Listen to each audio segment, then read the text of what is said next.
Ng araw mga kakulikot, mayroon naman akong kukulikotin.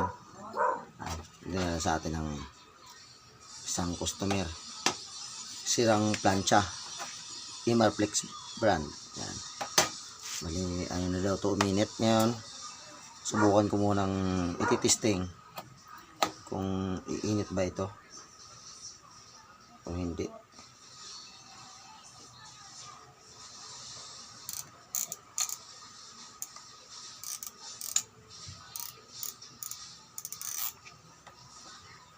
Nakapin natin yung sira nito.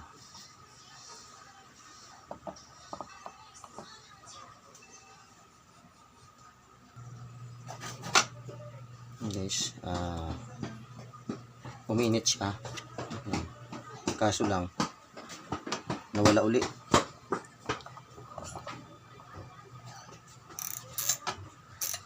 Nawala yung nawala yung supply ng kuryente.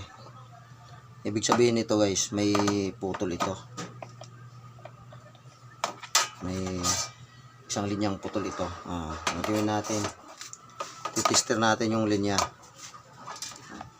Pabuksan ko muna rito sa na to. Yan. Buksan ko dito sa bandang likuran yung screw. Ito natin check. Check muna natin yung wire ng plug. Ito check natin. Baka dyan lang yung putol. Kasi nawawala yung supply ng kuryente. Guys, may tester tayo. Magmamanual tayo ng tester. Yan. Dito natin i-adjust sa buzzer. Yan.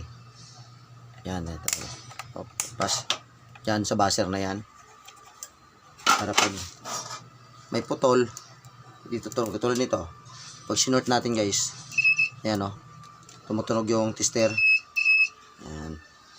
Ngayon pag ito, open yung linya o putol, hindi to tutunog tong linya na to. Itong yung tester. Ngayon, ito yung ng plug. Yan, saksakan. Dito hindi ng wire. Testing natin dito. Ayan guys. Bali, tumutunog tong linya. Kabila naman. Testing natin. Kung mayroon ba. Guys, sana tumunog.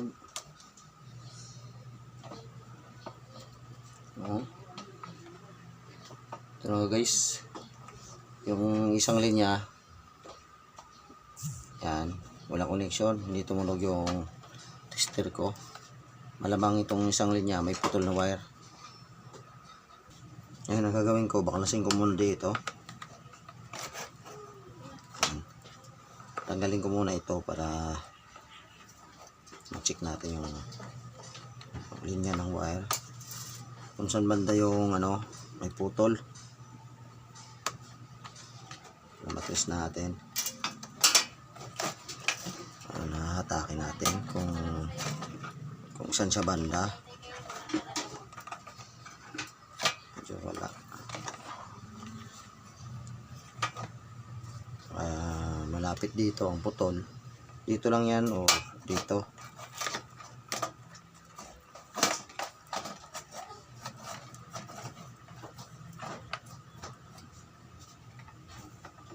Katakatakan na natin kasi pag may putol to, puputol to rito.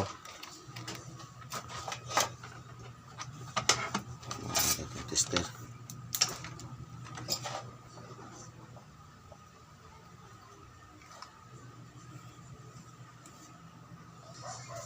Guys, ang maganda na natin gawin dito kasi may itong saksakan niya ay may putol.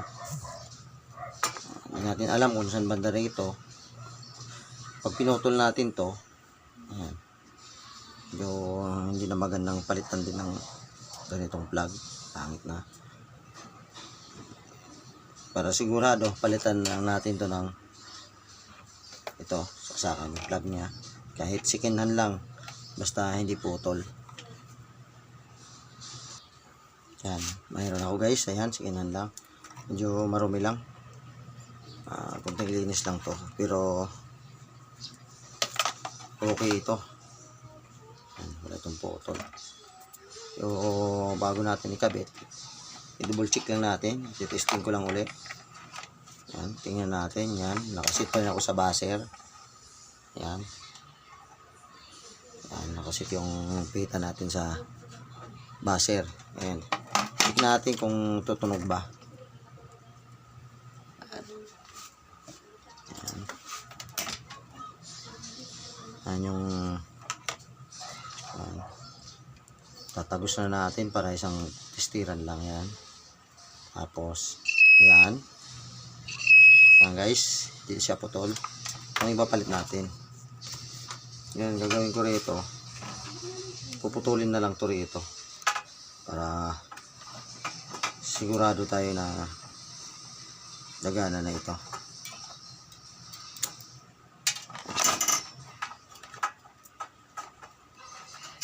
Putulin na natin dito.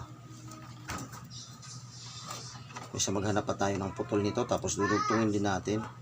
Ay, mas maganda na lang yan. Palitan na natin. Para wala ng putol.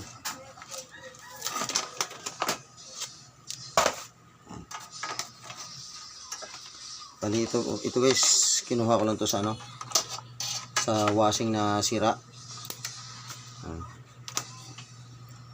Balik natin to.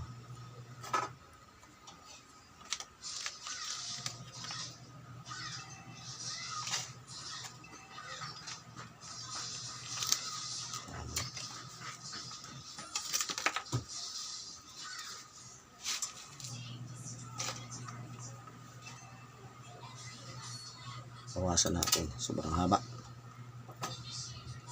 Tapos balatan.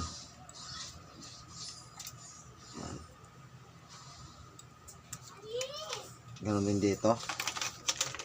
Balatan din natin to, itong pinutulan natin.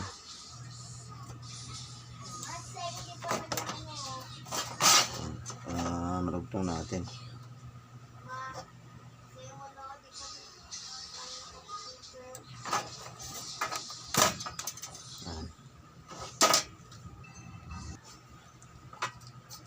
Okay, may dalawa kong insulator tube. Yan. Ito yung gagamitin natin. Pasok lang natin dito sa pinagputulan na wire. Ayan. Ayan. Ayan, pasok lang dito.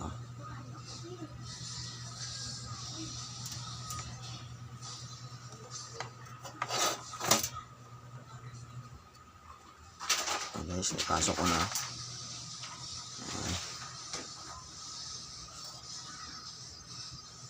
Pagtugtungin lang natin. Ayan, pilipitin lang natin guys. Ayan. Tapos yung itong insulator tube, didiretso natin dito. Medyo nahirapan ako, medyo fracture pa yung kamay ko, hindi pa ganong magaling.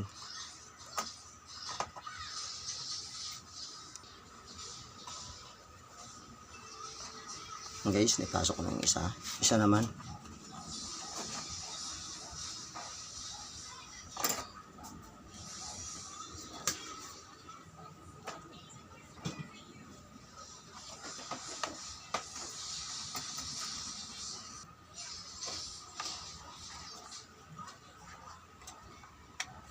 Guys, naipasok ko na lahat ng dalawang insulator.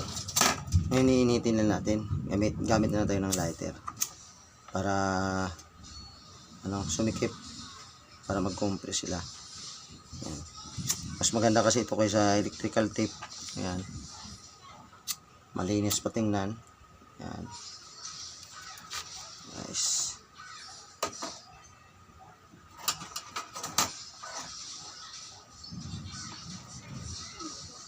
Ayan gawin. Bigit natin dito. Balik na natin.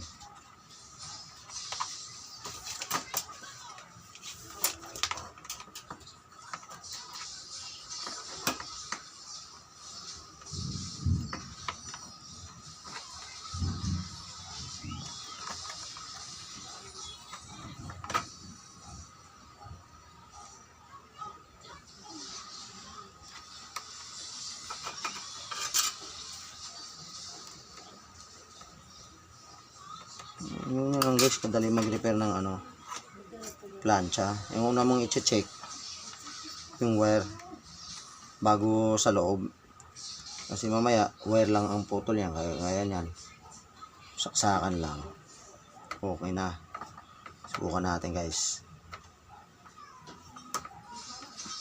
Yan. Bago natin takpan, isusubok ko muna kung iinit ba.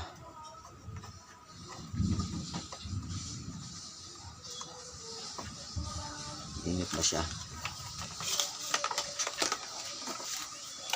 Ito yung saksakan nito. Guys, umilaw agad. Yan. Set natin. Yan, umilaw siya. Yan. Umilaw siya guys. Subukan natin patayin. Hihitin o. Yan. Yan.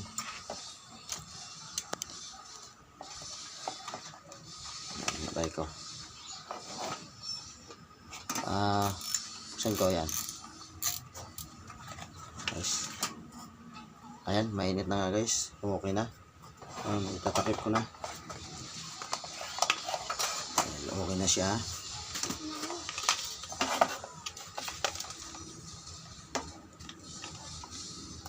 Kung nga pala, kung bago ka pa lang sa aking channel, paki-subscribe na lang po at Uri Leo Navarro YouTube channel para sa yung kunting tulong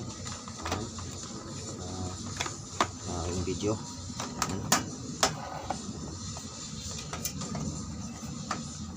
Salamat po sa panonood ng aking video. Ayan.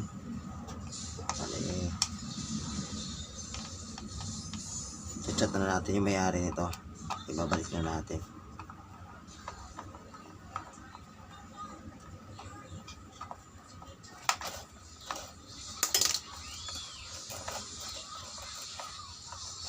Okay guys, salamat sa panonood ng aking video.